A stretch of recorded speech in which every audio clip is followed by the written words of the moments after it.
Moi, je vais vous présenter un savoir-faire à la mode de Fécamp, car ici, dans la région, il y a une modiste qui vous apprend à confectionner le chapeau de vos rêves. Elle vous explique comment choisir les différents matériaux. Elle vous raconte les styles de l'époque. Karine, elle est installée ici à Fécamp. On y va tout de suite. Regardez.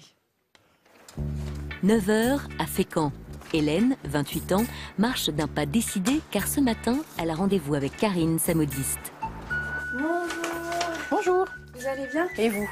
Très bien. Alors j'ai pris donc les chapeaux, la tenue pour le mariage qui est on a du temps. La semaine prochaine.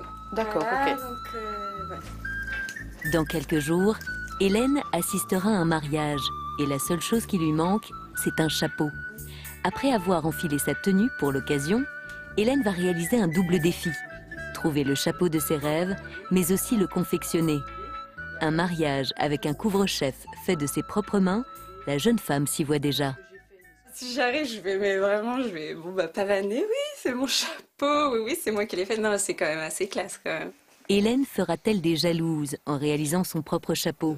Pour cela, elle doit d'abord trouver le modèle idéal. On essaye par une petite forme et quand vous vous sentez à l'aise, on les met petit à petit de côté.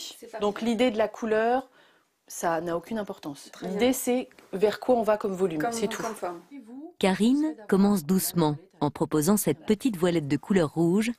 Verdict: J'aime beaucoup ce petit chapeau. Après, c'est vrai que j'aimerais avoir déjà cette histoire de voilette qui tombe sur un œil et une base un peu plus grande. Même on peut oser, je pense, plus. Oui, mais on peut oser plus grand. Hélène voit donc plus grand.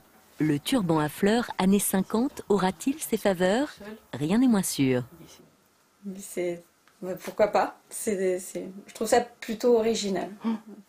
Mais notre modiste ne reste pas sur un échec. Elle propose aussitôt ce chapeau en forme de soucoupe. J'aime beaucoup le côté, c'est très aérien, léger, la forme, j'aime bien le côté penché, tout ça. Ouais. Après 2 refus, le 3e chapeau coiffe les autres au poteau. Une petite victoire pour notre modiste. C'est un petit défi parce que souvent, maintenant, les clientes en fait sont pas habituées à porter un chapeau. Donc c'est à nous, le challenge, ça va être de faire en sorte qu'elle porte un chapeau lors de sa cérémonie. Pour Hélène, la partie la plus agréable est terminée, car elle doit désormais passer à la réalisation. La cliente devient alors élève. Après avoir enfilé un tablier, elle commence par humidifier le tissu de son futur chapeau. Donc voilà, on humidifie, sans trop.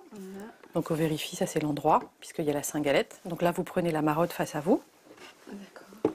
Et donc, on va. Donc nous, on est d'accord, on avait notre petit chapeau, si je mets la marotte face à moi. Oui. On était par ici, par rapport à votre frange. C'est ça. Donc on va mouler une petite forme sur le côté. Après avoir apposé le tissu mouillé, il faut le fixer à l'aide d'épingles avant de le repasser pour le durcir. Jusque-là, l'élève s'en sort plutôt bien. Hélène se débrouille bien. Elle arrive à bien tendre la matière en respectant les droits fils. Non, c'est bien. On peut continuer tranquillement la poursuite du travail. La suite va consister à tracer à la craie une sorte de patron qui servira de base au chapeau. Il est ensuite découpé, puis renforcé avec un laiton en fer et cousu. Pour l'avant-dernière étape, le patron est de nouveau fixé sur la marotte afin d'y apposer le tissu choisi par Hélène. Et comme par magie, le chapeau prend forme. Bon, après, rien n'est fixé. Il y a encore, j'imagine, on est loin d'avoir terminé. Mais là, je vois tout de suite le chapeau qui se dessine sous nos yeux, tout de suite. Une fois le volume de tissu déterminé, il est fixé avec des épingles et Hélène va enfin faire ce premier essai tant attendu. Tadam! Alors attendez, hop. Moment de vérité. Tadam! Hélène a relevé son défi, réalisé son propre chapeau. Elle a découvert un monde à part, celui des modistes. Je suis plutôt super contente. Il reste des choses à faire, mais déjà, ça ressemble à quelque chose. Sa tenue pour le mariage est complète. À coup sûr, Hélène va faire des jalouses. Et le moins que l'on puisse dire, c'est qu'elle se sera bien piquée au jeu. Alors vous ne saviez pas quoi faire des morceaux de lin, de coton, regarde, de laine. Oh, Guérand, le cormoran. Il est tout bien en train de se sécher. Il Il est nous mignon rend comme visite, lui tout. aussi, il voudra un chapeau. Un chapeau de plume, bien sûr. Bien évidemment. Mais justement, si vous ne savez pas quoi faire des petits morceaux de lin, de coton, tout ce qui reste chez vous, vous savez, ce qu'on met dans sa petite soucoupe, on ne sait pas trop quoi faire de ces morceaux, ben regardez, après une formation, vous pouvez créer votre propre chapeau. Alors j'avais envie de revenir sur les modèles qui ont marqué leur temps, enfin, qui ont vraiment été les plus plébiscités par les femmes, parce que c'est marrant de voir comment l'évolution de la société a impacté les coiffures et donc les chapeaux. On va commencer avec toi, Nathalie. Oui, tu l'as gâté, on est dans les années 20. C'est vrai, c'est le chapeau cloche, en feutre, en poil de lapin, en laine de mouton. On est dans les années 20. Donc, on est après la Première Guerre mondiale. Ouais, oui. Donc les femmes devaient se retrousser les manches pour aider les hommes. Non, mais tout ça pour te dire que c'était la mode des cheveux courts. On n'avait pas le temps d'aller chez le coiffeur. On ne trouvait pas non plus les produits de beauté. À ma personnalité. Donc voilà, c'est pas mal parce qu'effectivement, tu n'as pas le temps de te coiffer. Tu mets ton chapeau cloche. Et puis voilà, c'est très saillant, ça te va très bien. Non, je trouve que c'est un couvre-chef de femme d'action. Tu as raison, tu ressembles ça. Et il te va merveilleusement bien. Ensuite, on passe aux années 30-40. Donc là, on a un peu plus de temps. Les cheveux, on aime reporter les cheveux longs, on aime tous les petites garnitures, les petites voilettes. Ça te va très bien toi aussi, Mélinda. Merci beaucoup. Je me sens très élégante. Et d'ailleurs, vous voyez la forme du chapeau.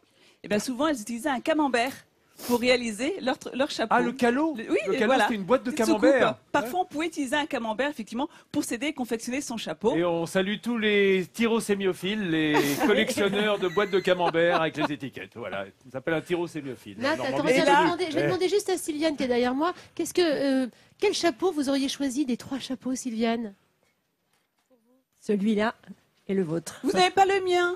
Vous n'aimez pas celui de Nathalie?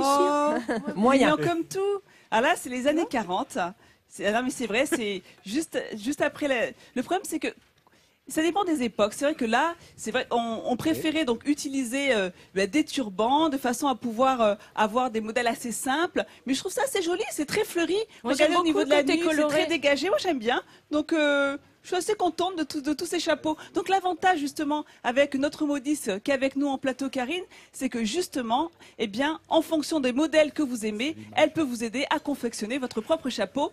Et ça se développe de plus en plus en France. Et ça plaît énormément aux femmes. Et je pense notamment à celles qui vont se marier et qui ont du mal à trouver leur chapeau. Eh bien voilà,